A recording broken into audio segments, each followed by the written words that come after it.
ईश्वराय विद्महे सत्यदेवाय धीमहि तन्नः सर्वः प्रचोदयात्। ॐ ईश्वराय विद्महे सत्यदेवाय धीमहि तन्नः सर्वः प्रचोदयात्। ॐ ईश्वराय विद्महे सत्यदेवाय धीमहि तन्नः सर्वः प्रचोदयात्।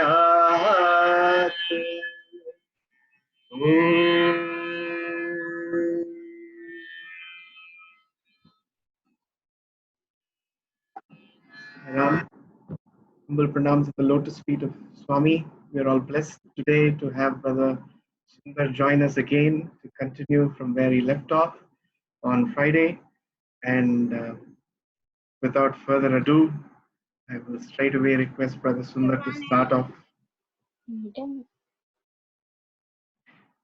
Brother Sundar, all to you. Sai Ram to all of you. Thank you, Brother Venkat, for giving me this opportunity one more time to share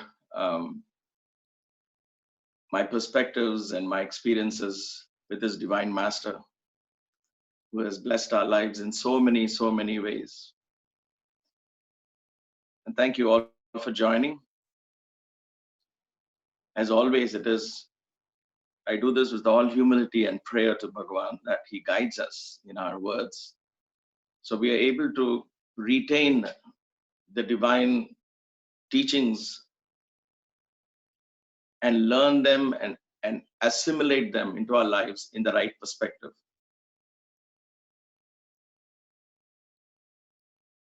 Having joined Puttaparthi in 1979, June, I was very eager to join Swami's college, mainly because it was primarily because it meant being away from home. For some reason, I wanted to be away from my home.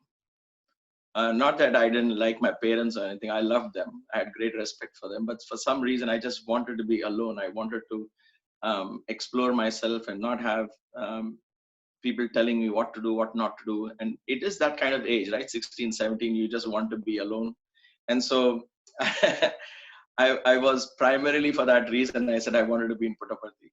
Secondly, Puttaparthi was a beautiful village at that time, and I think it is still even today.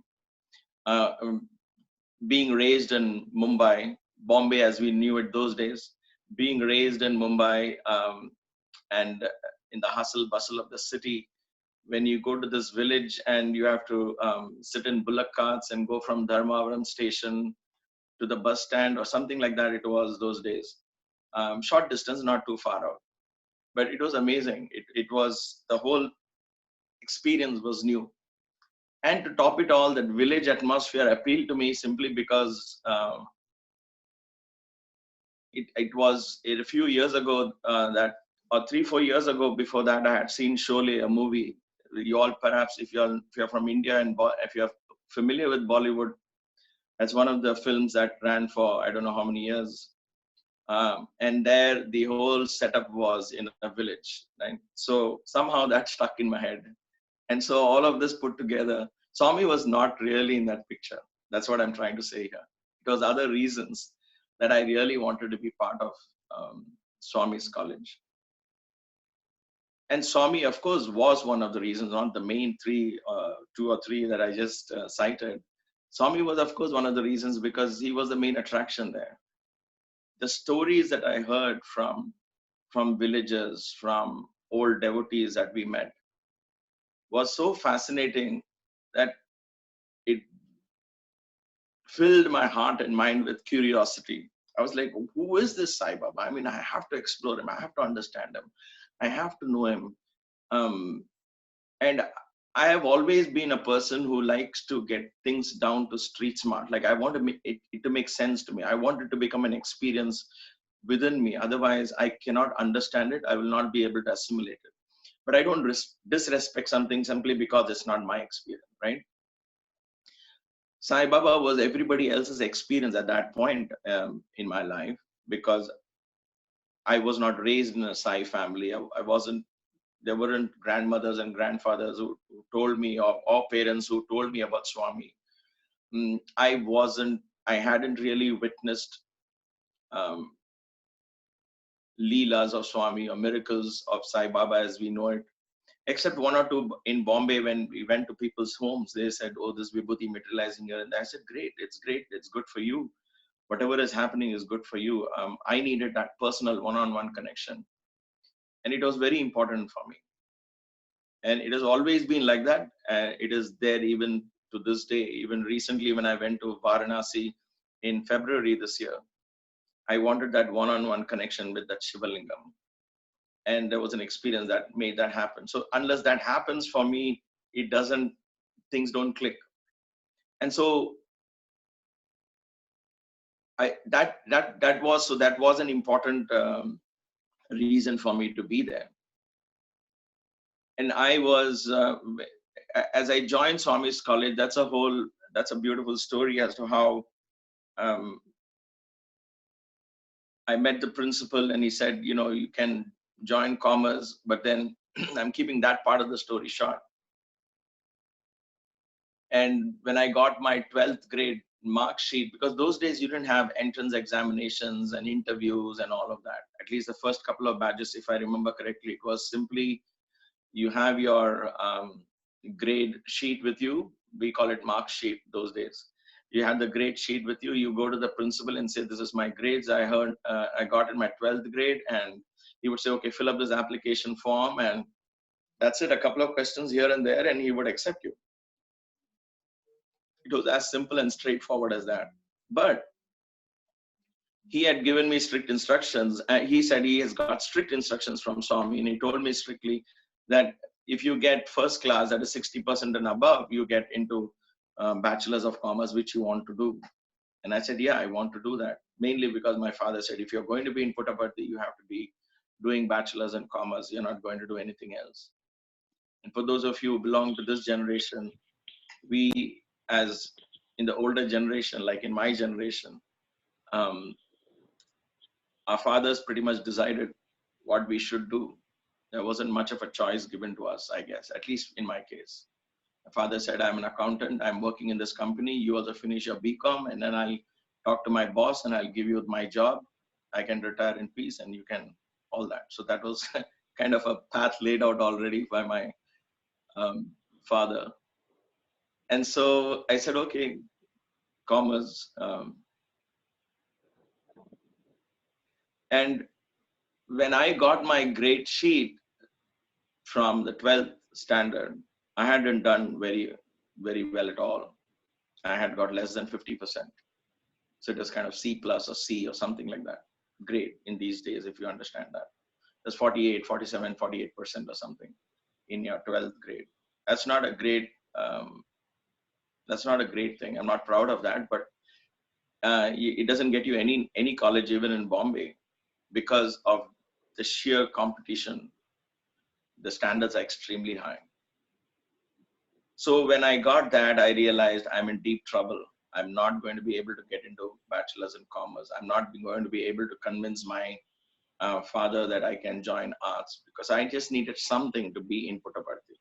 Now, when I look back at it, I realize that yearning to be in Puttaparthi was an inbuilt samskara. It is, these things are explained later in life for many of us. and for me especially, that these were doors that were set to be opened at the right time, at the right place. Somebody, I do these daily satsangs in every evening, my time. And there was a question in one of these satsangs as to how come Hanuman just fell in love with Rama the moment he saw Rama?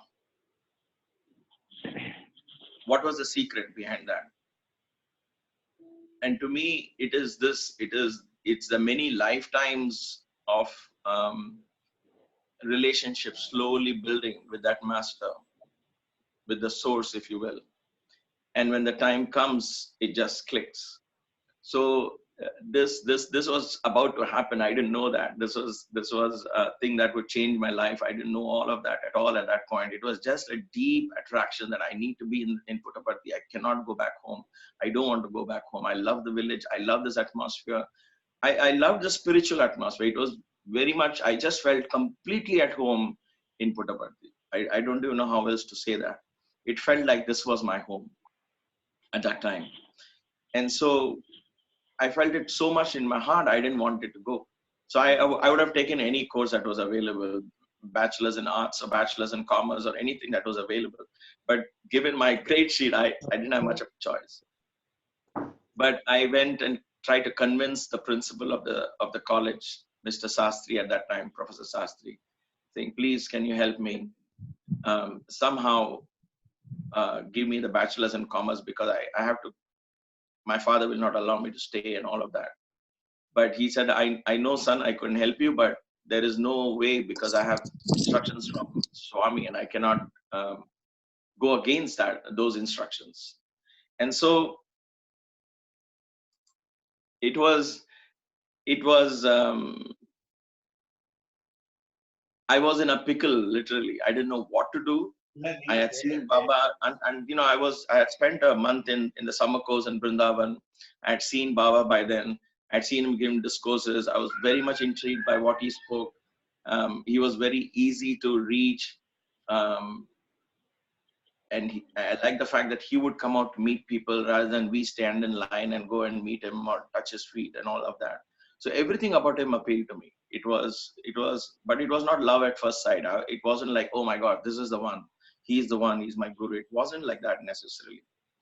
But there was a lot of attraction. I really liked him. I liked his personality. I liked the way he taught. I liked the way he mixed so freely with boys and youngsters. And that drew me to him. And so I really wanted to understand more of him. So I'd spent some time in Vrindavan a month before this thing happened. I came to Puttaparthi to join the college. So it was May and June that I had spent with him, and June had already come in. June 2nd or 3rd or something, June 6th or something like that, it was where the college started. And I hadn't still got my admission. So my father sent a return ticket to me saying, come back soon and we'll see what to do with you. And I dreaded that moment. That moment was, the reason why I'm sharing that is there are some times in life when all the doors seems to be closed. There is always one door open, but we don't get to see that. Somehow our vision gets clouded, and we don't get to see that open door. We tend to focus on the doors that are closed, and then we say, oh my gosh, what do I do? What do I do? I can't take a decision. I don't know what to do. And then we turn to God. At that moment, as a young chap, 17 years of age, I wasn't ready to pray to God yet. I was ready to be angry with him, but not pray to him. So I turned to what I guess many youngsters do. I turned to anger. And so I was very angry with Baba, with God, with everybody, thinking, what is this? I want to do something with my life. I love Puttaparthi. I wanted to be here. And look at this great seed, didn't come out well. And therefore I have to go back now. And by then I had heard so much about Sai Baba and so many things that he can do if you pray to him and all. I said, there is no way I can. How will he understand what I am praying here in my heart? It doesn't make sense. So I wrote a letter to him. I said, let me give him this letter. And the letter was not of prayer at all. It was actually one of very great anger, saying, I came here with a lot of hope. I spent 1 month with you in your Vrindavan summer course. I did all of this. I'm going back, and I don't know what really all of this kind of poured out. And I said, the moment you take this letter, you're out of my life. I'm going back to Bombay, and I'll never again look at God and all of this, all of whatever, whatever a young Amitabh Bachchan fan from Bombay will write, angry Amitabh Bachchan fan. That's what I wrote. That's what the anger was in me. And of course, Swami, many years later, that quality in me persisted, because many years later, for some reason, Swami was pointing out to me. He said, "This fellow, in his anger, he's like Durvasa. In bhakti, he's like Ambarisha. In anger, he's like Durvasa." So there is a quote like that, I believe, in Telugu. I don't know. Swami said, "Read it like that." So Swami was very aware that I would get angry at a snap. And I had held that letter in my hand. I'm sitting first in the line for darshan, because I could choose. You go early, you get to sit first. So I went at 2 o'clock or 2:30 p.m. itself in that afternoon. And I said, let me do this, because I have to leave the next day or the day after. And so let me give it to him, look into his eyes and tell him, this is what I think. My laptop sound varudandi. And so let me reduce the volume a little bit, sorry. And so பேசுறது கேக்குறது லேப்டாப்ல இன்னும் தெரியலையே. நீங்க திருப்பி close பண்ணி join பண்ணீங்களா?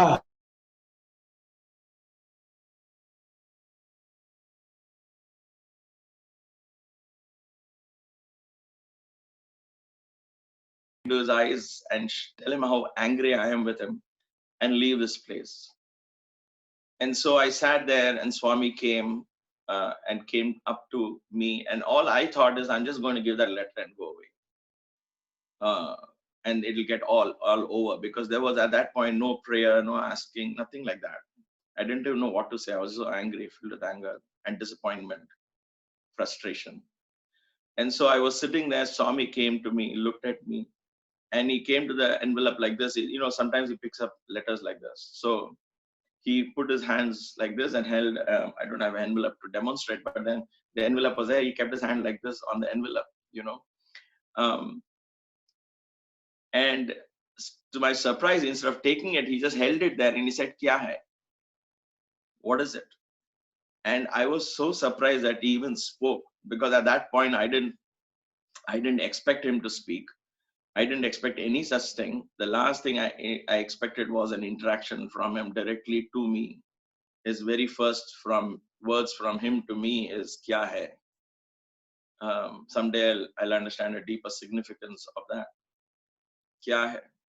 And at that point, I just knelt quickly and I said, "Baba, admission, admission, admission," because that was the only thing in my mind. That is the only word I used, admission, admission. And he said, "Admission?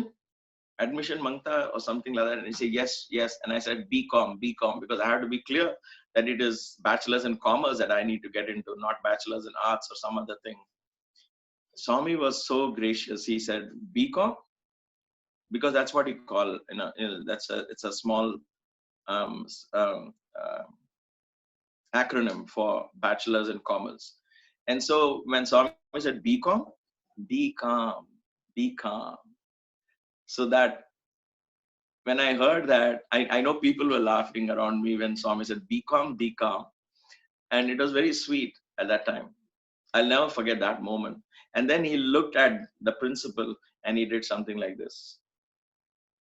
Isko dekho, thoda, that kind of a thing. Look at this fellow. Take care of his case. Just pointed a finger, because the principal was sitting on the sands on the other side in the mandir. Boys had already, it was already 3-4 days into the admission. And then, of course, everything changed after that. I ran to the principal after the darshan. I couldn't wait for darshan to get over, because I knew something exciting had happened. The thing with this experience, of course, let me finish this. So I waited for the darshan to get over, ran to the principal, and I told him, You saw what Baba did. I spoke to him and he looked at you and he did something, and principal was all full of smiles. He said, yeah, come tomorrow. And I said, I wanted in commerce, you know that? He said, yes, absolutely, come. Baba's indicated, so you can come. And everything changed after that. I became a Sai student.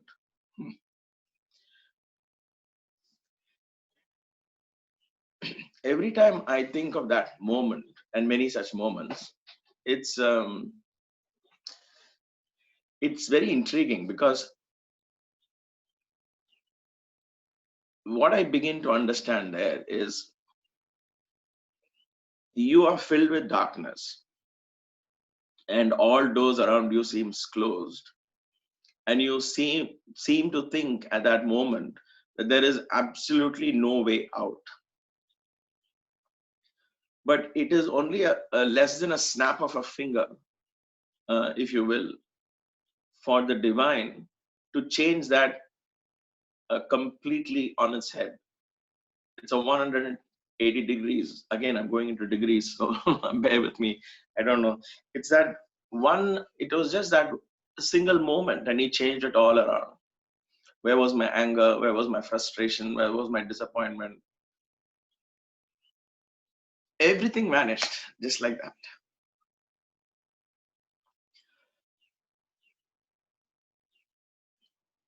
The point there is how, if you only allow God into our lives, it is so fascinating. Things change almost instantaneously. So I don't believe necessarily from that experience I learned this, and I've learned it from many other experiences. I don't believe necessarily that, oh my God, I've been a sinner, or I've been, when we get into this kind of a mindset, who am I? I've done so many things in the past that I'm ashamed of, and I don't know how many more years it's going to take, and all of that. I think if there is divine grace, anything and everything can be set right.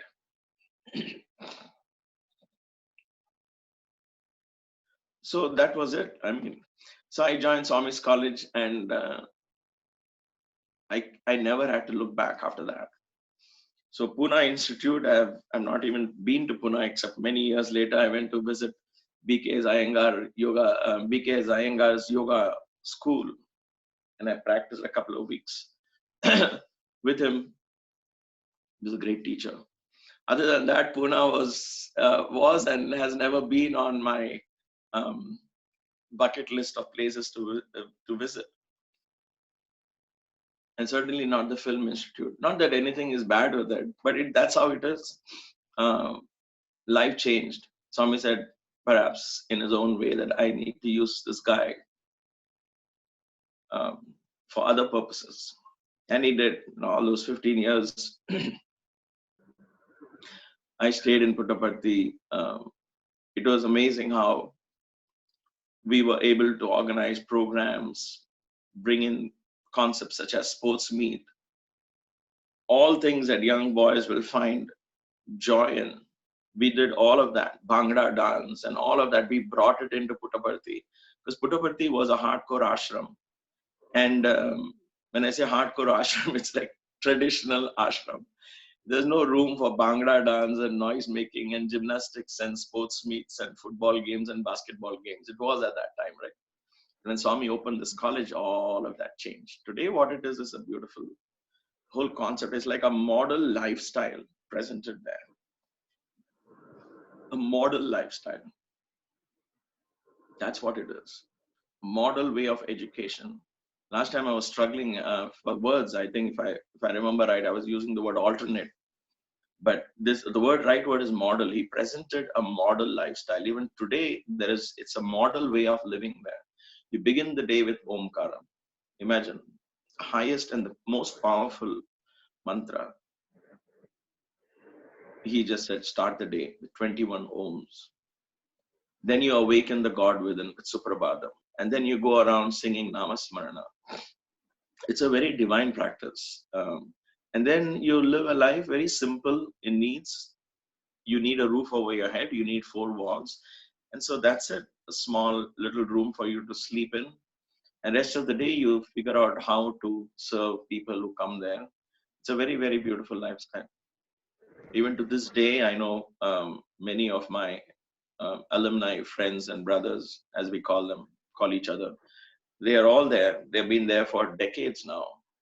To me, they're all saints doing that. Amazing, living that lifestyle that Swami set out for everyone, showing the world how you could live a very happy, peaceful life in connection with the divine, in continuous, constant, integrated awareness, if you will, with the divine. So that is the place that drew me. That is the place I was part of. That was the routine Swami brought to all of us. And so when I got into the college, the next thing was, how do I establish that one-on-one connection with Swami? How do I establish that Swami gets to know me and I get to know Swami? I had to wait a long time for that. In the meantime, I met other friends in the hostel, made friends, made brothers. This hostel at that point, we call it hostel or dorm, as you call it. It wasn't where it is today. It was inside the mandir itself. There were 3 floors, and we were all packed into those 3 floors, long big halls. We just had a suitcase above our bed and a bed down. That's all it was. We studied there, we slept there. We did that for 1.5 years or so, until when the hostel was ready.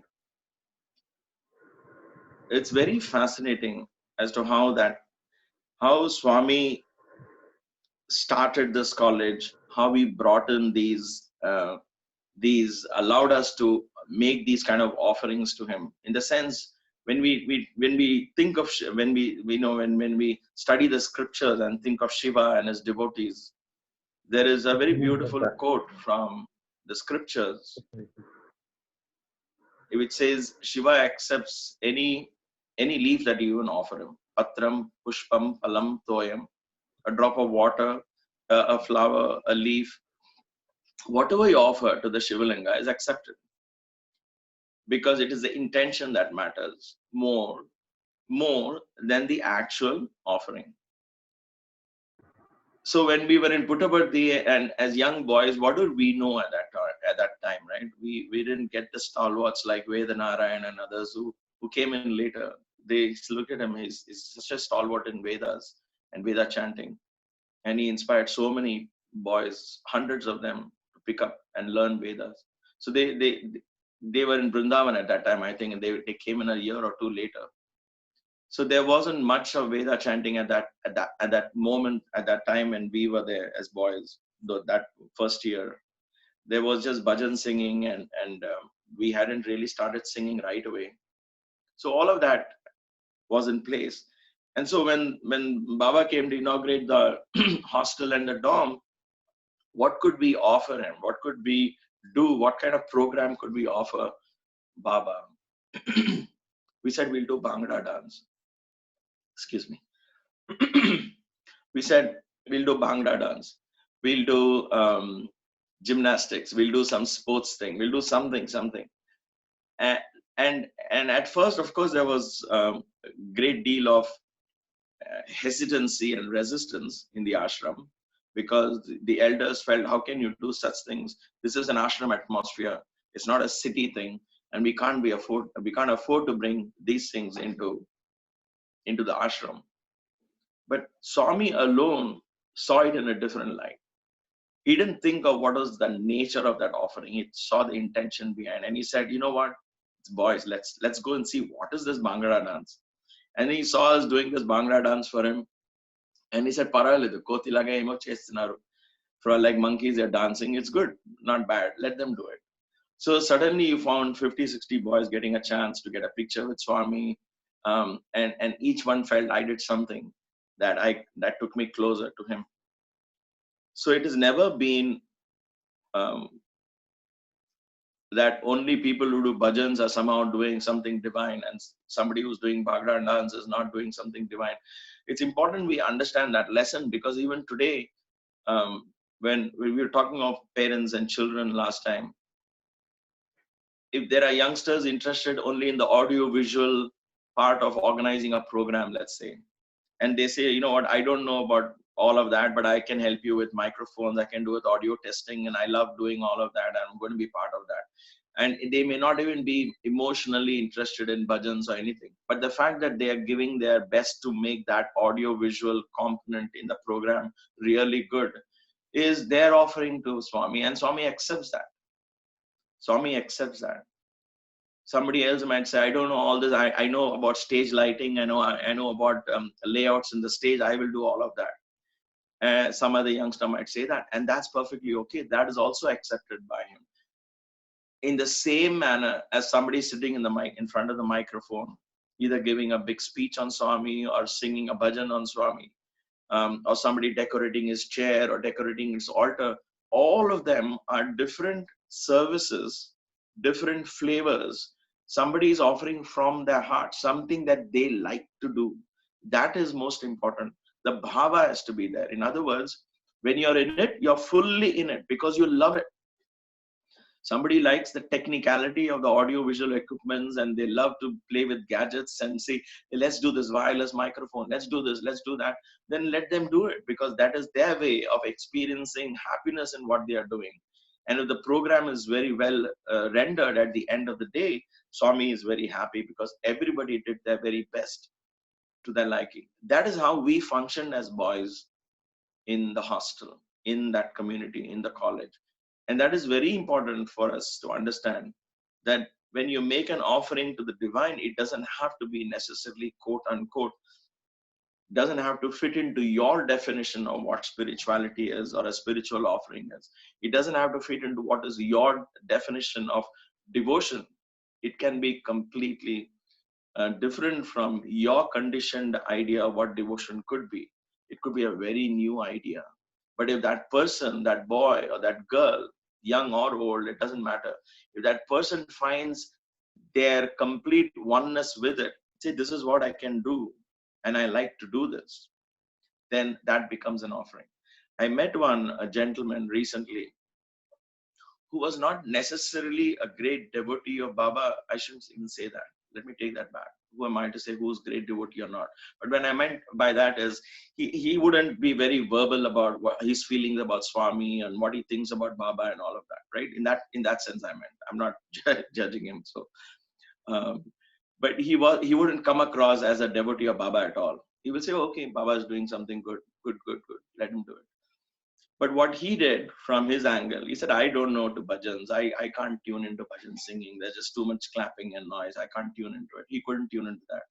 He couldn't tune into seva and all of that. He said, I don't know. I just can't understand what that is. But he said, if that's seva, I can do something. And he started doing it on his own, right? I was in a conversation with him and he just said, I don't know if all this is seva, but what I do is, he's a big shot in some multi-million-dollar company here in the US, and he is a finance expert. And so what he does is he meets youngsters and he says, if you have a business plan, come with me. I will discuss it with you and tell you, and you try to defend your business plan with me. I won't charge you for it. There's no charge. It's my way of offering my expertise with you. That's seva. I told him, you are exactly doing what Baba is asking you to do. And he says, how is that? I said, this is what you're doing. You could be charging hundreds and thousands of dollars because you are such a big person in this, and so much in demand, and you are taking some of your valuable time, a couple of hours every week, to spend time with one youngster who might say, I have a business plan, I have this idea, but whom can I talk to? Who can trash it down and break it down for me and bring me down to reality? You're doing that. You're offering your talent there. He said, this is all I know to do. This is what I enjoy doing. And I don't know if it's devotion or seva. That is seva. That is what I mean by you do any kind of offering and it goes to the divine. That is where work becomes worship. That's the way I understand it. Work becomes worship. Duty becomes God. Because in your work, you can find, how can I take this work that I'm doing, this talent of mine, whatever that is, In this case, in this person's mind, it was economics and finance and all of that, which we would say, oh no, that is all not spiritual. Let's discuss spiritual thing. But for him, he converted that into a form of worship. He actually was spending 2 hours a week doing the highest form of worship, offering the highest form of seva. That is what it is. I know another gentleman here who says he's got a very um, um, very big chartered accountant practice, I would think. He's also a financial expert. And he says, I want to direct people to offer their donations to all these big projects, which are all selfless in nature.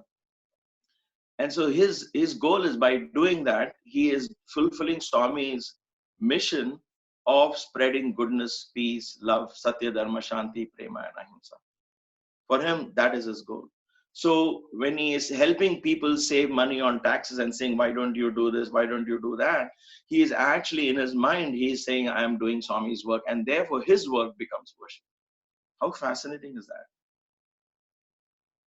So you and I can actually examine, how can I turn my work into worship? What can I take from my work, and how can I convert that into a talent that I can offer to another person, to another thing, and make that a service? And service becomes the nearest and the dearest way to reach the divine. Why? Because in offering something without expecting anything in return, you unknowingly expand your consciousness. You become one with that person in front of you. You feel that person's need. You are working for that other person's benefit, not yours.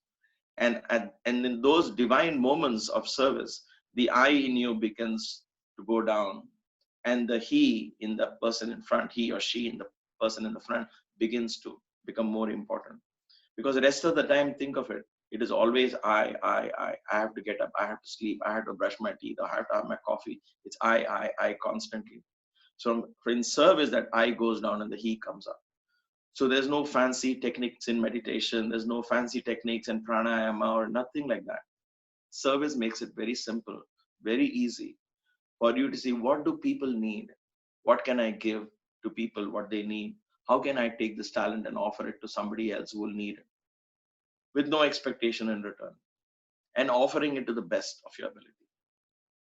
These were the lessons Swami taught us as students in Puttaparthi. Not only through discoursal, but he made us do these things, right? Everyone there was working. And that is one beautiful thing in the organization of Sri Sathya Sai, is nobody does anything for a pat on the back from someone else within the organization. It is all, everybody does it because they have a personal link with Sai Baba. They have a personal link with Swami. And therefore, I am doing this because it is for Swami. Whether others like it or not, it doesn't really matter. That is the beauty, that will always be. That is a very, very unique feature. Nobody expects a thank you at the end of a big grand function. Nothing. Everybody is happy just doing and being able to get an opportunity to be able to offer. That is all it is, an opportunity to be part of the divine, to be part of something larger than the little I and mine. That is one of the greatest lessons I have learned from Swami, and I'm sure you as devotees of Baba continue to learn this lesson of service in any manner possible. It is not only making sandwiches once a week for the homeless, or doing something as what we call projects. When service becomes your very nature and you become helpful by nature, then you have understood the essence of what service is. So we grew up in that atmosphere in Puttaparthi. But I wanted that one-on-one with Swami. I never got that one-on-one for a long time. I had to wait 1.5 years till the hostel inauguration. And then I performed some yoga on the rope and some events that brought me close to Swami. Because after that event, when I performed, I jumped through rings of fire and did some yoga on the rope, because I'd learned yoga in Bombay. I've been into yoga for a long time, from childhood. I mean, every child goes through yoga in India, But somehow I hooked onto it. I liked it for whatever reason, and like I said, it's something over lifetimes. Now I realize that without a doubt in my mind. But I continued. I learned it. So in Bombay they have Rasi Malkam. They call it Malkam in Maharashtra. Rasi Malkam and Kati Malkam and all of that. So I had learned those things. And when it came to Puttaparthi, I was able to offer that to the divine because that is the only thing I knew. And I saw a small little window of opportunity there of just me offering something alone that Swami could say, oh, who's that boy? What's his name? That kind of a thing, which I wanted desperately. And I got that because next day Swami called me after that event. Swami asked me my name, where I came from, and all of that. And so that one-on-one was established so beautifully. And from there, 1980, 81, it just, the relation with Swami blossomed so beautifully. At first, it was curiosity. What does he do? What is in his room? How does his room look like? What is his daily schedule and all of that? I really needed to have first-hand knowledge about that. And so when he called me for interview and all of that, one thing led to the other, and I find myself in his room along with 4 other boys. We were called the room duty boys, room duty, room duty, and so or portico duty or room duty, whatever you call it. That's how they called it. And so we were basically cleaning up the rooms of Swami and tidying it up and getting it ready for the interview and all of that. So we were at his beck and call, if you will. From early in the morning till late at night. From curiosity, my relationship, and I say this in many places because that's exactly how it was. From curiosity, it became admiration for him. Because when I saw him live a very tenacious, austere life inside those 4 walls, he would sit on thrones outside and act very royal and like a king. But within those 4 walls, he was just a simpleton. Right from the towels he used, from the toothbrushes that he would hang on to for a whole month, to everything that he did, there was a lot of simplicity, austerity. The little bed that he slept on, the tiny little bedroom that he had with barely any lights and barely a window, if you can even call it a window, because these windows in Puttaparthi are made with wooden panels. The doors of these windows. Doors of windows, is that how you say it? The panels of these windows. They were made with wooden panels. So when you close them, it's really pitch dark. So you have to keep them open. There's a thick mosquito net. And Swami had 3 of those panels closed, only one little panel open. There was hardly any light into his room. I can never get over that fact. Only because how does one live in with sanity like this day in and day out, and all the time counseling, all the time his only pastime is there's no television in his room, nothing, no beautiful paintings to look at, no fantasy pictures that you can go into that imaginary world, no color schemes other than just pink and blue. Even inside his room, it is just pink and blue. How does one live like that continuously, day in and day out, completely focused in his mission, what he has come to do, with not even a desire to seek a break from what he was doing? There wasn't even a desire. It wasn't like what to do, I am stuck in this mission, I have to do it. No, it wasn't like that. There was enthusiasm. There was waiting to go for darshan, waiting to meet people, waiting to counsel them, waiting to give, and nothing else but give. So if there's another thing we can take from Swami, is the natural eagerness to give, and give your very best, not simply give for giving's sake, not give for when I talk about this giving, I spoke about this recently in some other satsang. There was a flood in Gujarat in the 90s, and Swami sent word that we should donate some clothes. and we donated some clothes. I'll keep it very short. And Swami later on said, no, don't send these clothes. I will send some other clothes. And he sent the clothes, and we were wondering why Swami didn't give these clothes. And later on he explained, said when people are in floods, victims of floods and disasters, they are already suffering. They have a very poor self-image. I'm putting these words in his mouth. This are not his exact words, but I'm just paraphrasing what he meant. They already have such a poor self-image, and they're already in depression and they're lost. And if you send old pajamas and old underwears and old bunions to them, is it really going to make them happy? It's going to make them miserable. And therefore I send new clothes to them. That is the attitude of his giving. To me, that's what makes him divine. How can we give and give to the best? Swami always chased excellence, always. And the beauty in that excellence was, how can we give and how can we make the most excellent giving? Focus on the giving, focus on the giving. To me, that's a great lesson. You focus on the giving. Don't worry about the getting part of it at all, because you are not in this picture. In the giving, the person who's receiving, people who are receiving are more important than you. You merely be that hollow instrument and allow the energy to flow through you to that people, that person, and make sure you're completely hollow. And that excellence is trying to be hollow, because when the idea comes to you, a brilliant idea comes to you, your job is to simply implement that idea. It's nothing else. You know, when I talk of Swami, these things the tears just keep flowing.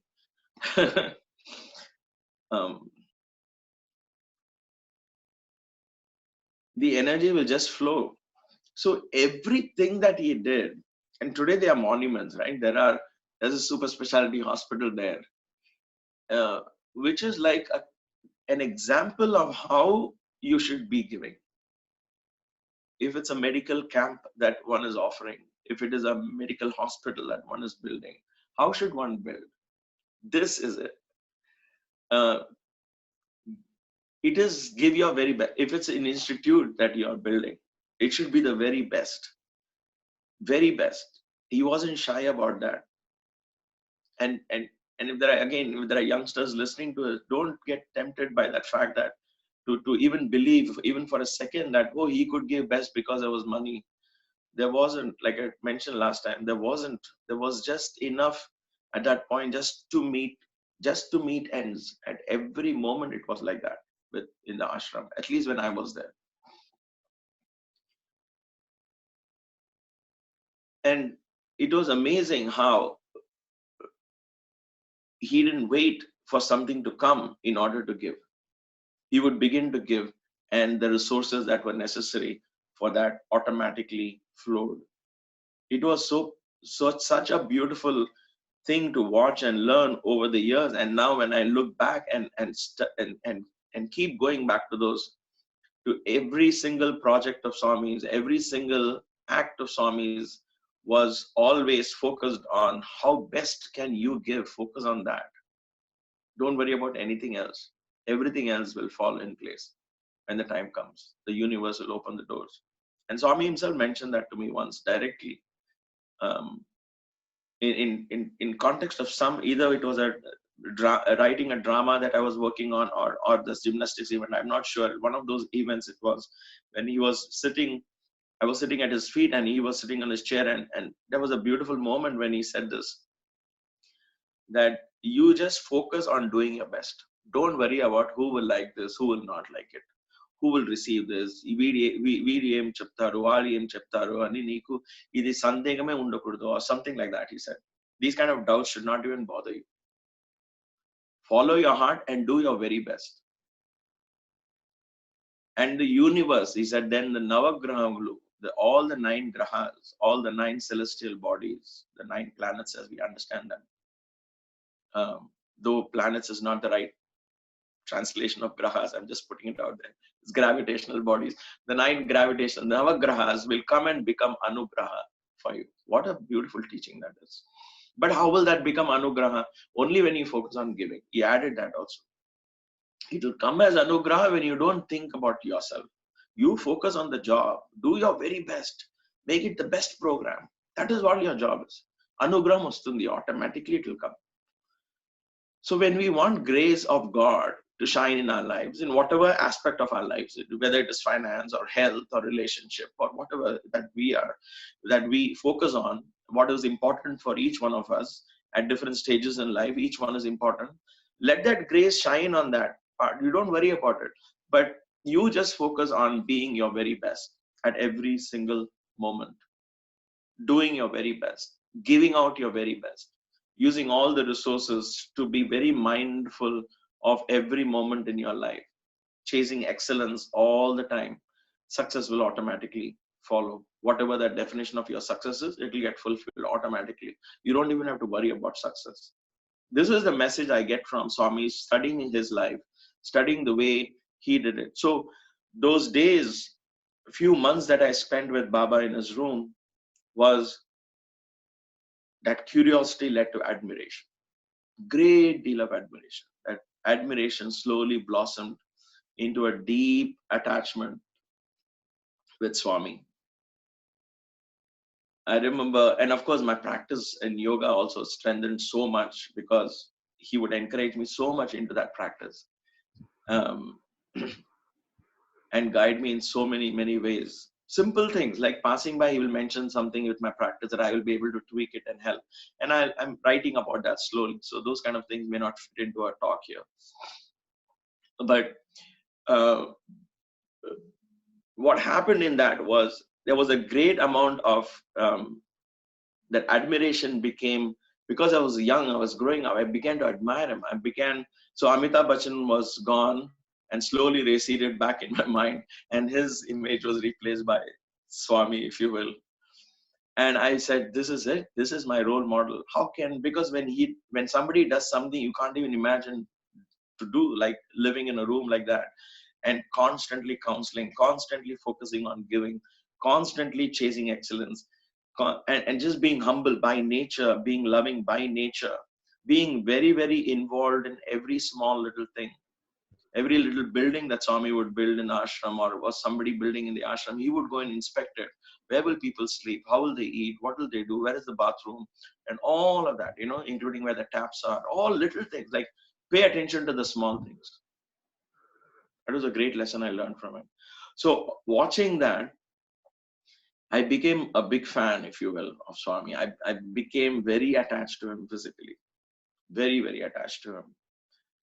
If love is the word, then that was the first time I really experienced what love is.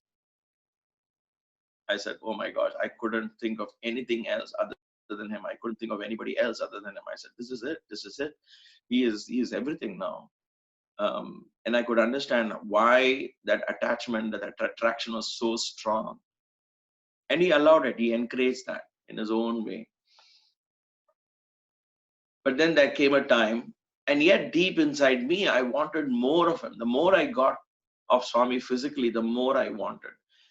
What I didn't realize at that moment was I was seeking the energy of Sai. I didn't know that, right? I was thinking, I want more of Swami. I want more. I'm not just happy with what I'm getting. I need more. Was that good or bad? I don't know, but that's exactly what it was, staying there. So my letters were constantly of yearning, of being, I want you more, Swami. I want more of you. And Swami would many times ask me, Inka yemra kavala? Inka emi kavala niku? Inka emi kavala? It's like, almost like a sign of helplessness. He'd say, what more do you want? I'm giving you everything. What more do you want? Inka em kavalante emi? There must be some limit to all of this. And he was stern with me. It didn't make sense to me at all. I wanted more. There was something in me that was waiting to blossom. That was something opening up. But I wasn't aware of that. It was happening naturally. And Swami was guiding me towards that, pushing me to that. That there is this emperor moth that comes out of his shell and begins to fly. I believe that the process of coming out of that before they begin to fly is very painful. And so it was something like that. There was a moment there in my spiritual progress that had to happen, an opening that had to happen, a big opening after that is I've never looked back. A big opening in my own spiritual sadhana that had to take place, but that was what was happening, because I had reached the my goal of being with Swami physically. I got to him. I could press his feet for hours. I could do all of that, right? Everything I reached, and I said, "This is it. I want more." And so I realized now that being in physical proximity alone was not enough. There was something more to it. But at that moment, as a young boy, I was thinking maybe getting more and more of Swami, being more and more close to him physically is perhaps the answer, because I didn't know any other way. I didn't know there was the next step. Swami encouraged me, then he became stern with me. And then it became to the point that he was actually angry with me. He started avoiding me completely. Pichivada, hysteria, he would say.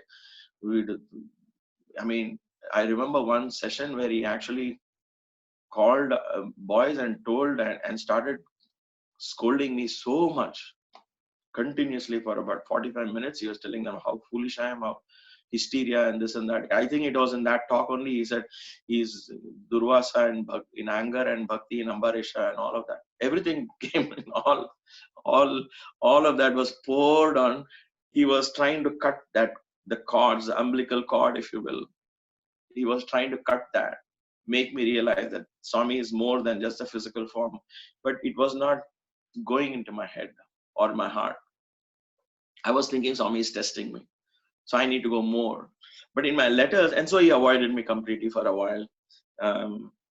But my letters would be, Swami, I explained to him what it is that I'm facing. Why am I not happy with what I'm getting physically? What is it that is driving me more towards you? Show me the path, show me the light, show me, guide me, guide me.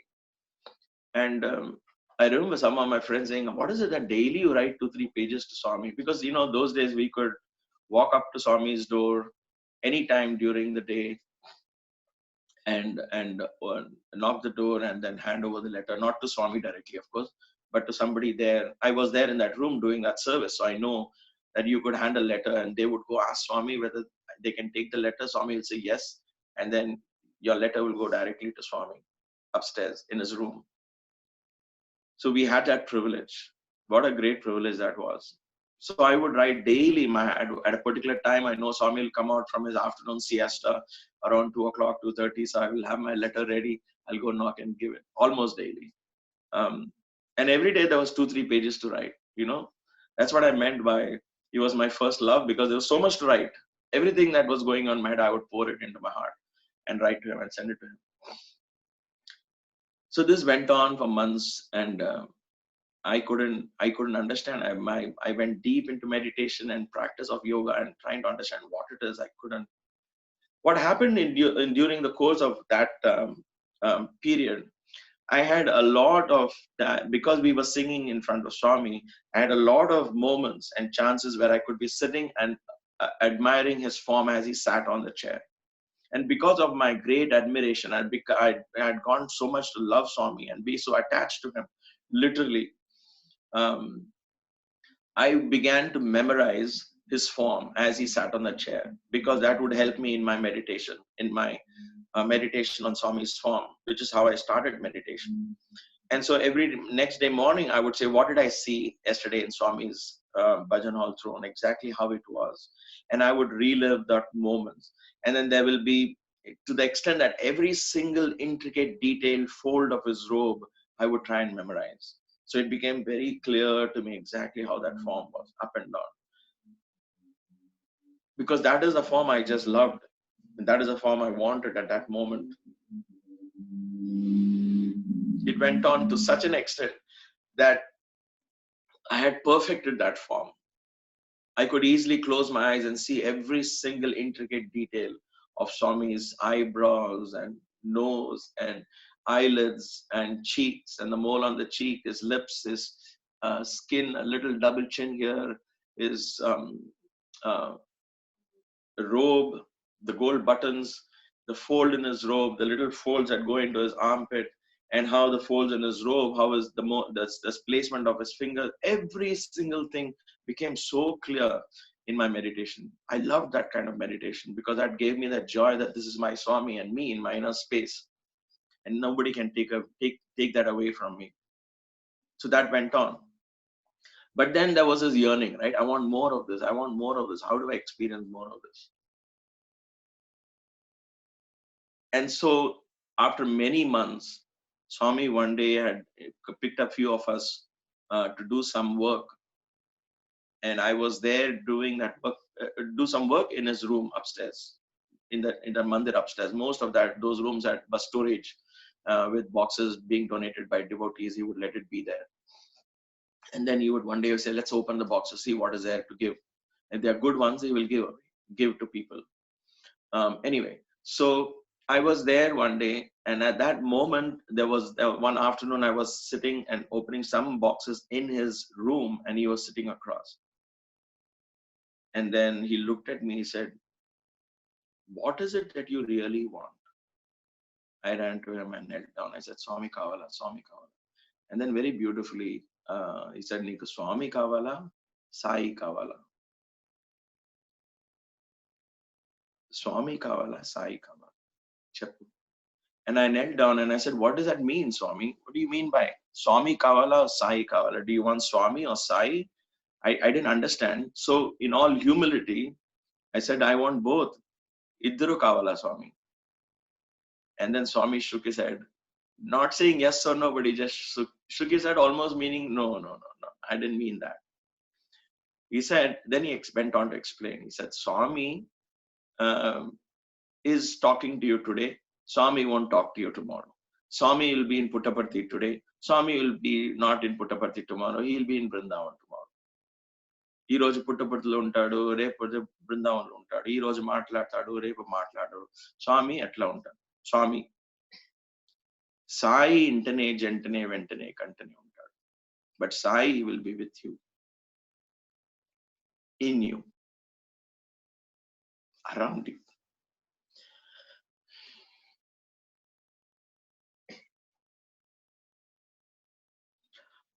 These are words coming out of his mouth, not in a discourse, not in a book form, but directly. Sai will be with you, in you, around you, above you, below you. Ippudu cheppu evaru kavala neeku? And I said, I want Sai. Manchidi, he said. Manchidi. Teesko. Teesko means take. So that he would indicate, take namaskar.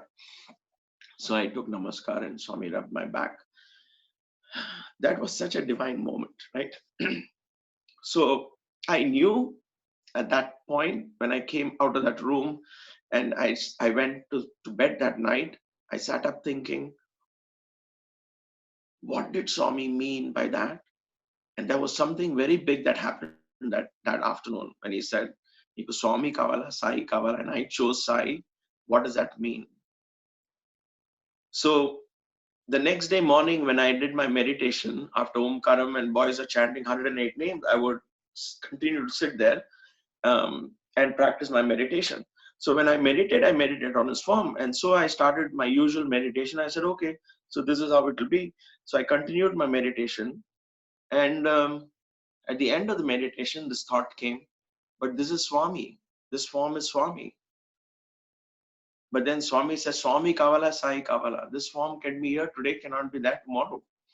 So where is the Sai? What is the Sai he talked about there? And so now that momentary greatness, that wonderful feeling that afternoon that Swami had done something or told me something important, something big, suddenly vanished, and all that stood was, so what did Swami mean by saying Swami Kavala, Sai Kavala? What does that even mean to me? And so the next few weeks again was spent in deep introspection. This time I knew it was not for me to write to Swami and ask him to explain what it is. I knew in my heart that he's given me homework to do. I knew now suddenly that he is waiting to open a door from within. And I had to do that homework. So I would I remember spending nights, I would escape from the hostel into the mountains in the night because I just wanted to be alone. And I wanted to look into the stars. And those days there wasn't Krishna statue and all of that then. So I went beyond into those hills and I would spend the nights there. All we had was a sheet, a bed sheet, a bed, small bed, to put and stretch out. So I would take that to the hills and spend the whole night up there, and come early in the morning, sneak back into the hostel. But all that night, I would just sit and think, what is it? Show me this way, show me this way. Open. What does a sai mean? Open that door. And then it happened one morning when I was meditating on Swami's form. I ended up, as always, I would end up saying, but this is Swami, but this is the only thing I know. Unless I understand what sai is, I cannot meditate on sai or even understand or experience what sai is. And as long as, like I said earlier, if I can't experience something, it doesn't make sense to me. I have to either go deep and find out what it means, or I will just say, you know what, at this time, I'll just shelve it. So while I was praying in the nights and praying in the sense, going deep and trying to understand what it means, meditating on that meaning, going into pranayama practice and all of that, thinking, what does it mean? Is there as a sai? Then show me that way. Let it open up. Whatever that meant. So I would end my session of Swami's form thinking, okay, but this is Swami anyway. There's nothing more I can do. And I would end it. Rather, it was like an anticlimax in my everyday meditation. But that morning was beautiful when I was about to end the Swami's form. And suddenly, with my eyes closed, I was sitting in the lotus pose. My whole body got locked. I couldn't come out of that pose. I couldn't move my fingers. They were all locked in the mudra. And my chin was down, which it was anyway during meditation, but it became fixed. I couldn't move. My body was locked. Now I understand why in yoga they call it bandhas. Bandhas are locked. Now these things happen naturally. So when it got locked, I couldn't move. There was a moment of slight nervousness or fear, what is happening, but immediately it was replaced with a sense of a presence in front of me, with my eyes closed, a presence that was glowing, beautiful, beautiful, glowing. I could feel a presence in the form of light. It was formless. And then that presence just filled it. It wasn't, I don't know if it's a pillar of light or how can I explain this, but for lack of any other term, it was like a pillar of light. And then suddenly the next moment it was filling the space below and it entered my whole body. This was not in my imagination, because that's the last thing I ever imagined. I wasn't doing any light meditation as such for all of this to happen. Because I could never relate to that light meditation, though I did that for a few times. And after this, of course, light became my favorite practice of meditation. But because it was Swami's form, I thought, what can be more beautiful than Swami's form? I just let it be there. But it was time for that form to manifest itself, right? This is what, the reason I'm sharing this with us is, even when we are devoted and attached to the form, there will come a time when he will guide each and every one of you. He will do that. That guidance will come. It's directly proportionate to our yearning. And so the light filled my whole body. I could feel all the entire spine being completely warm, glowing, the whole thing. My first spiritual experience, if you will, in yoga. That was my first. And then it filled, and the whole light just shot through my head everywhere. Everything disappeared. And all there was only light. Only light. There was only so much of light that I couldn't even think. And at that moment, I realized this is the sai. This is sai. I don't even know how long it lasted. Maybe 10, 15 minutes, I would think. I don't know. But that experience of that light, that formless aspect of Swami being so glorious, so beautiful, so divine, filling with light. And then when I opened my eyes later, I came back to normal and all of that.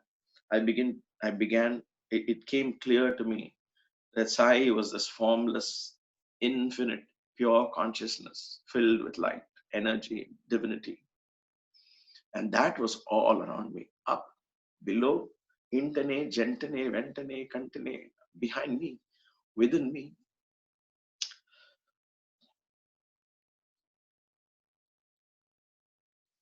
The bliss of experiencing divinity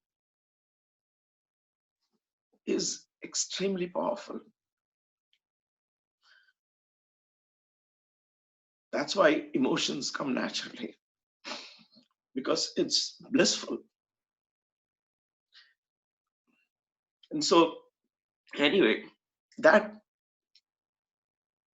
opened that door. So, the weeks that followed that, the words were forming in my head. I wanted to find an expression to that experience. And so I started writing some words, some kind of poetry. Something was coming in my head, and I was writing it. I'm not a poet or anything like that, but it was just happening to me spontaneously. But it was forming over 1 day at a time, 2 days at a time. And so the next 2-3 weeks, I was it's such a blissful mood, such a happy mood, that I discovered this high principle for the very first time, first-hand experience, right? So I was in a high, if you will. And so I started writing something, and eventually it turned out to be like this: I am light, I am light, I am not different from light. I am light, glowing light, radiating light, intensified light. God consumes my darkness, transmuting it into light. I am light, I am light, I am not different. I am light, glowing light, radiating light, intensified light. I am an outpost of the divine. Flowing through me is a crystal river, a river of light that cannot be qualified by human thoughts and feelings. I am an outpost of the divine. Such darkness that has consumed me is transmuted by the divine light that I am. I am light, I am light. I live in light, I live in light. I'm light's fullest dimension. I'm light's purest intention. I am light, light, light. This was a very beautiful poem that formed in my heart. And I was saying it as it came to me, and I started saying it. It became a very beautiful poem for me to meditate. And I'll share with this at some other time more exactly as it happened, because I don't want to go slow into it. I'll go into that frame of mind, and it might disturb my presentation. But that light experience formed itself into words, because there's a very interesting aspect to the story. And when I formed that poem, I started saying it, and I started meditating more. It became my poem for me, for my mantra for me. And it brought back memory of that experience. And again, that passed. So that experience perhaps ended with that, right? Many, many years later, in 2003 is when we came to Cleveland. This happened in the 80s, early 80s or mid 80s. So 2003, we came to Cleveland. 2004 or something. There's Ted Henry, whom many of you know now, who watch the Soul Journs channel on YouTube. If you haven't, you should check out Soul, as you spell SOUL JOURNS, Soul Journs, like Journey of the Soul, Soul Journs. He's recorded hundreds of interviews with Sai devotees, and each of them share their brilliant, beautiful, heartwarming, touching experiences with Sai. So he was organizing a study circle every Monday in a church. So Maya and I were at that church, and I very briefly explained to them very briefly touched upon this experience. And I said, there's a poem that I wrote, and I shared that poem with them. I am light, glowing light, radiating light, intensified light. And so everybody loved it. And I came home and slept. And I had a very vivid dream. We all dream, right? All of us dream, but there are certain dreams that become very vivid. And those dreams stay with us. All of us have this experience, correct? Especially Swami's dreams are very vivid and clear, so you remember them. And so in this dream, I'm sitting in the interview room with Swami, and there are others with me. All of them are in some kind of whitish robes and all of that. And in that dream, there is somebody like Jesus Christ sitting way back leaning against the wall, looking at Swami.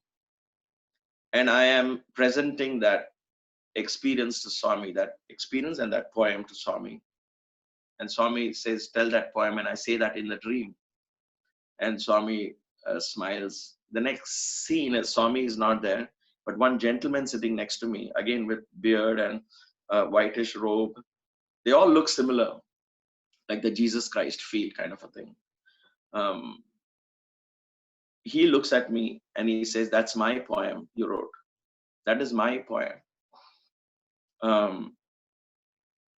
And then he gives me a card, a business card in the dream. And I take it, and all there is one word in that card. It says Kutumi, Kuthumi. I'm looking at it like, wow. And then that's it. Okay. Anyway, so that dream gets over and I get up in the morning. I was thinking, what is this word Kutumi? Is it the name of a person, thing, place, what it is? And why would that person, what is it in my mind? What is this energy that is saying that energy wrote this poem, not me? Because I know how this word formed in my head and I wrote it. And then there was this internet. Then of course, internet had come and it's a lot more better now, but we still had something. So I searched for this word Kutumi and I found suddenly a whole list of things opening up saying ascended masters, sage Kutumi and all of that. And I was surprised, shocked to learn that these masters, ascended masters, had some relation with Jesus and all of that, and it stands for ascension. They come and they live in a different dimension even to this day, and so on. Just like we have our rishis and yogis, the Westerners or Western concept believes in this ascended master.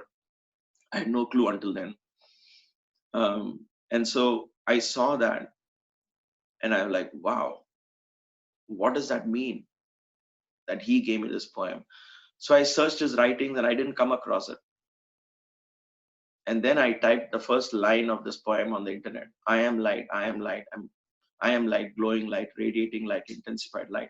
And there it was, this poem. Somebody else had got the same poem, though it was a lot more in detail than what I got. A lot more in detail. And I couldn't get over that fact that here was this poem, which I thought I wrote, was actually given to me by an energy that was beyond our physical senses. So my dear brothers, what do we learn from here is the aspect of Sai. When I talk that, when I say that your mind, when I spoke last time and I said, you think of Swami, you become Swami completely, 100%. And your mind becomes that. You're filled with the Sai energy. I'm speaking from experience because that is absolutely true. Be very mindful every time we say Sai or Sai Ram. Every time we think of him mindfully, know that he is there. Because when we think of him and start yearning for him, then we are, instead of him, then I become more important, right? That is what is happening in that physical attraction with Swami. I was thinking more about I want him, I want him, I want him, I'm yearning for him. And I became more important, he became less. My yearning and me became more important. And he became much less important.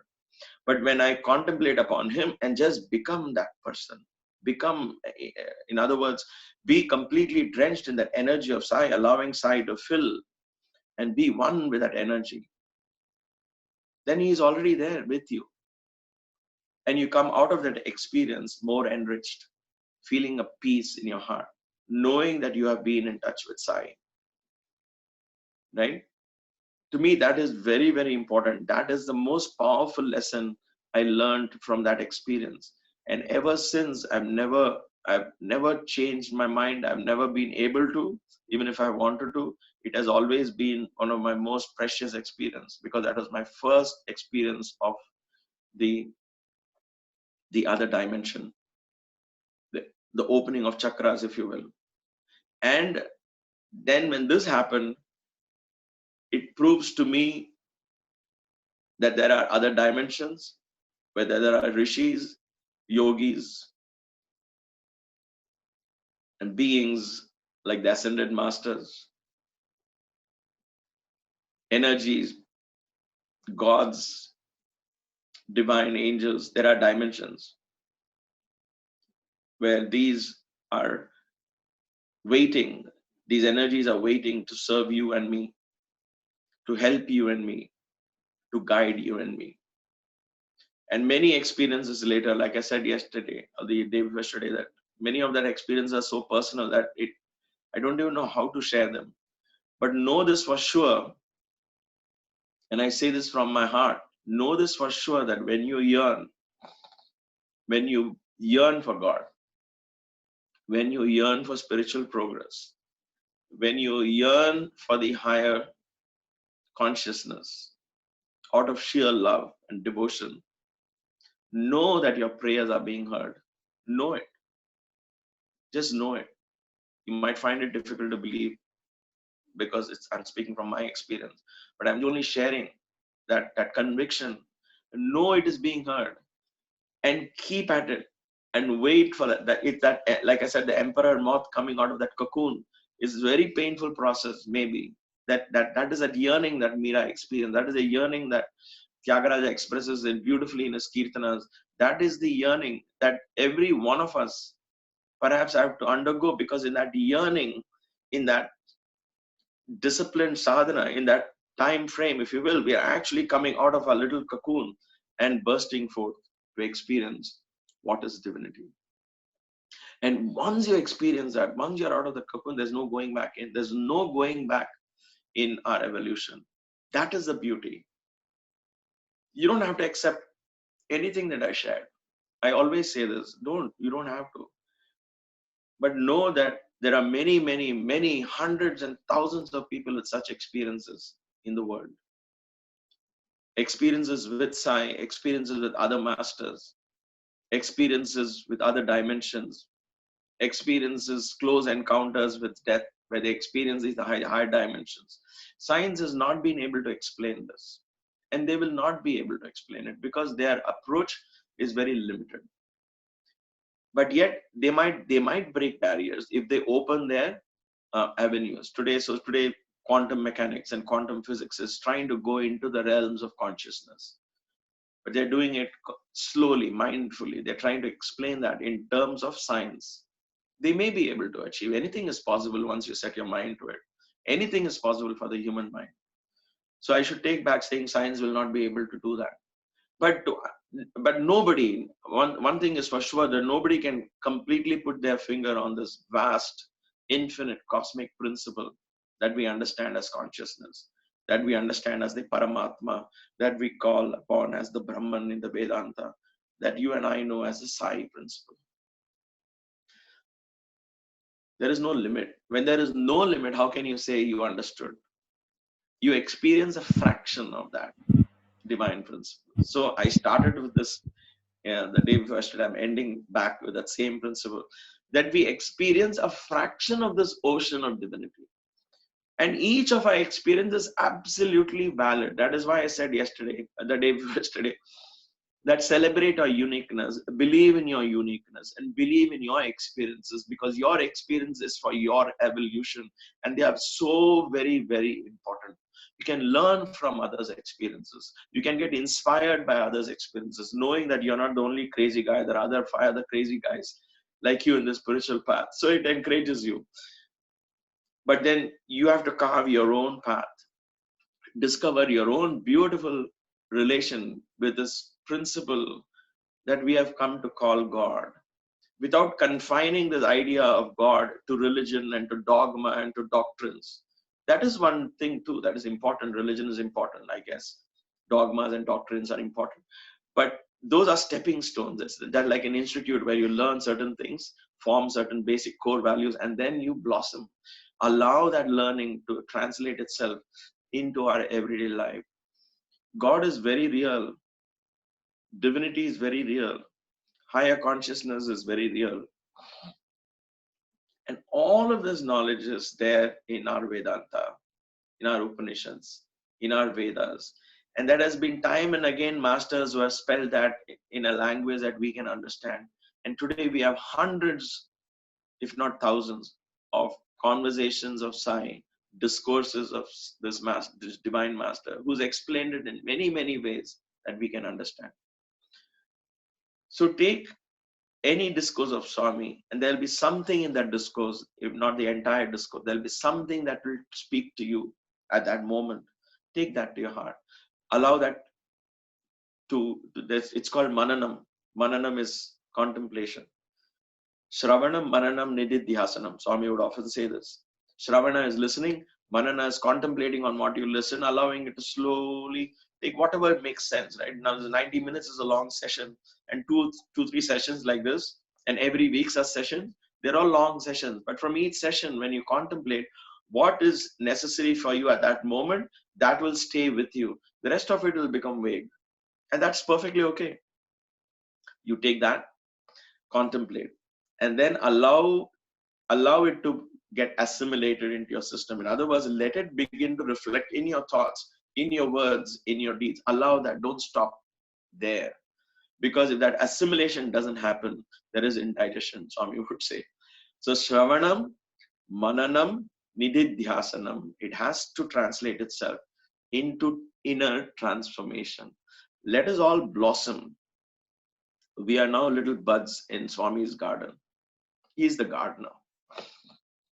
He's provided us with all kinds of nutrition that each one of these plants, that each one of us are, the buds that we are.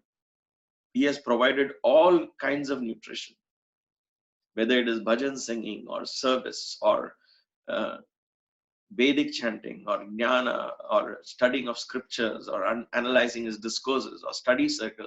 All paths he has opened. You can take a little bit of all, everything, and build your own. Allow that nutrition to blossom the flower. Don't stay as a bud. Don't dismiss spirituality to a later part in your life. Spirituality is not something that is going to stop you from being functional in the world. Spirituality is what is going to help you become the best in whatever you do. Whether it is computer programming that you're sitting and doing, whether it is the financial calculations that you're doing as an economic advisor in your company, as a vice president of technology or economics, or see whatever it is your position is. You will only become better in that. You will be a better father, a better mother, a better brother, a better team player, a better leader, a better human being, shining in every aspect of your life. Every aspect of your life, if you allow that divine being to blossom from within you. Swami has shown us the way. Swami has been the perfect role model to show what it is that you can do with your life. If you truly, truly experience that divinity, allow that divinity to flow. I stepped out of Puttaparthi in 1994, fully convinced about Swami's omnipresence, omniscience, omnipotence. And then life hit me like a storm when we stepped out, Maya and I, after being so protected in that ashram. It hit us like a storm. So I took my entire spiritual practice, locked it into the safety of my safe locker, both of us, and we decided to be normal human beings, quote unquote. But then that energy can be contained. With Swami's passing away physically, the doors opened.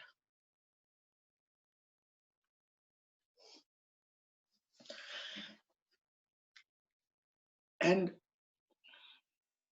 once you open that door, then divinity flows, and all you do is share that joy.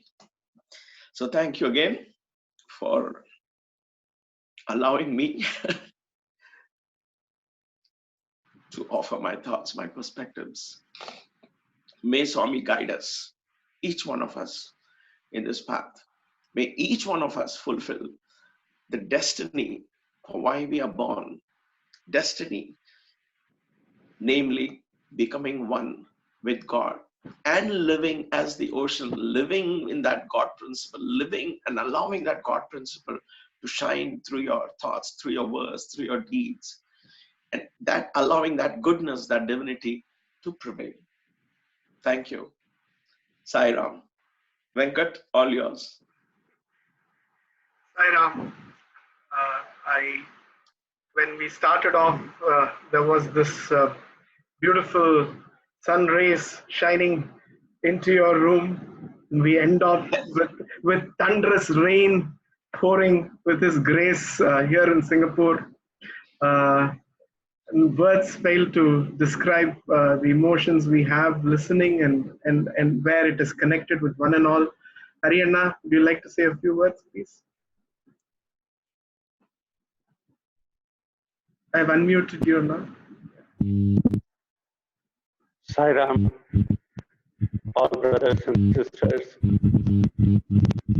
dear brother Sundar,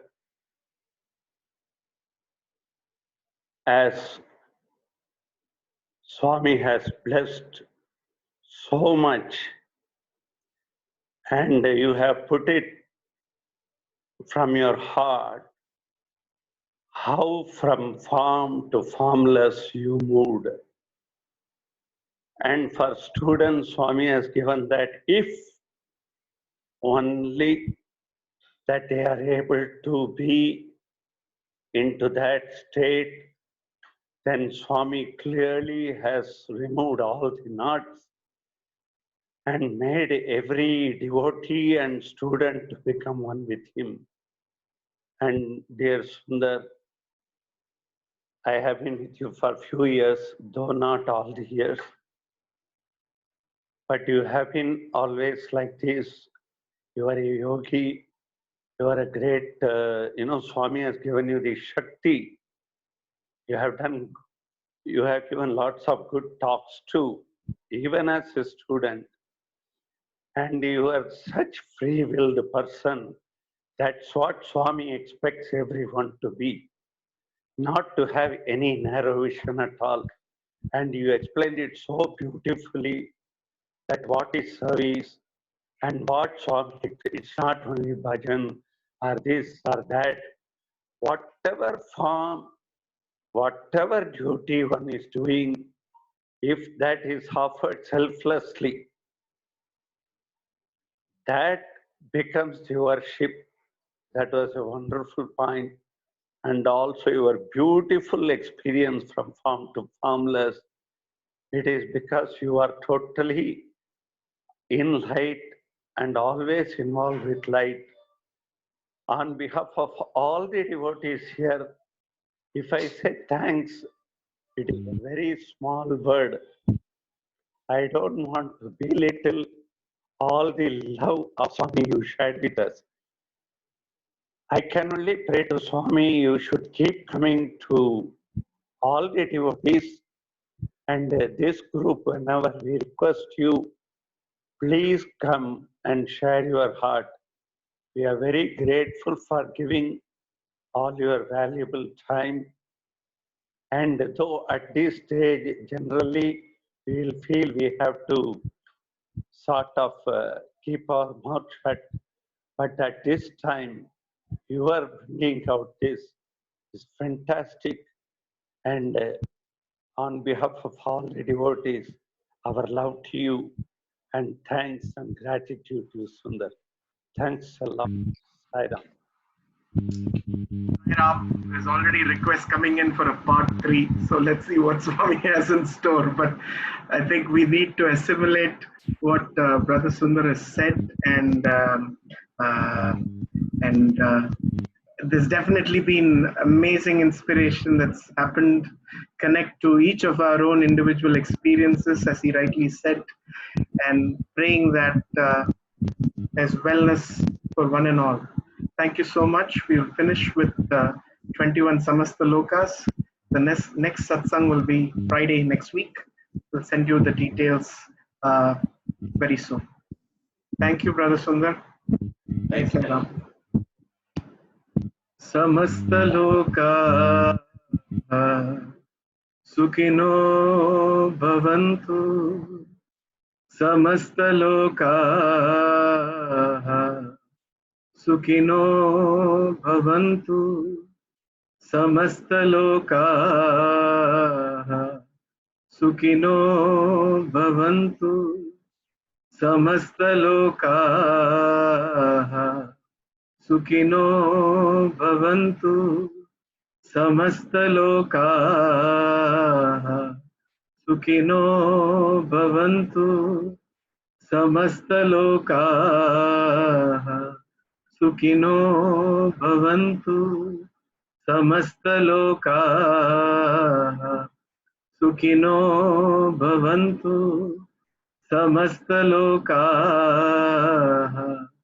सुखिनो भवन्तु समस्तलोकाः सुखिनो भवन्तु समस्तलोकाः सुखिनो भवन्तु समस्तलोकाः सुखिनो भवन्तु समस्तलोकाः सुखिनो भवन्तु समस्तलोकाः सुखिनो भवन्तु समस्तलोकाः सुखिनो भवन्तु समस्तलोकाः सुखिनो भवन्तु समस्तलोकाः सुखिनो भवन्तु समस्तलोकाः सुखिनो भवन्तु समस्तलोकाः सुखिनो भवन्तु समस्तलोकाः सुखिनो भवन्तु समस्तलोकाः सुखिनो भवन्तु समस्तलोकाः सुखिनो भवन्तु। ॐ शांति शांति शांति। जय बोलो भगवान श्री सत्य साई बाबा जी की। साई राम।